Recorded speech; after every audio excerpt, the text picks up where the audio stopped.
Kupitia kampeni ya msaada wa kisheria ya Mama Samia, jumla ya migogoro 24,691 iliyodumu kwa muda mrefu ilipokelewa, ambapo baadhi ilidumu kwa zaidi ya miaka 10.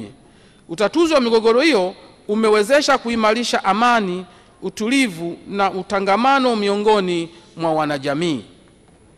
Migogoro hii ilihusisha masuala mbalimbali yakiwemo masuala ya ardhi, ndoa za utotoni, matunzo ya watoto, ndoa, jinai, ukatili wa kijinsia. Aidha, jumla ya migogoro 5704 ilitatuliwa na kuhitimishwa kwa njia mbadala kati ya migogoro 23,399 ya muda mrefu iliyopokelewa. Utatuzi wa migogoro 18,987 unaendelea katika ngazi mbalimbali. Mheshimiwa Naibu Spika, katika kuimarisha uratibu wa huduma za msaada wa kisheria katika ngazi za halmashauri, kata, vijiji na mitaa, wizara imeanzisha madawati ya msaada wa kisheria katika mamlaka 184 za serikali za mitaa Tanzania bara. Madawati hayo yanasaidia kusogeza huduma za msaada wa kisheria kwa wananchi pamoja na uendelevu wa huduma msaada wa kisheria nchini kote.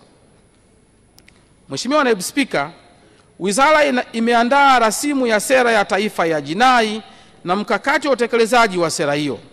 Lengo la sera hii ni kuhakikisha kuna kuwepo mfumo jumuishi wa ushughulikiaji wa masuala ya haki jinai. Sera hiyo inatarajiwa kuidhinishwa na serikali katika mwaka wa fedha 2025-2026.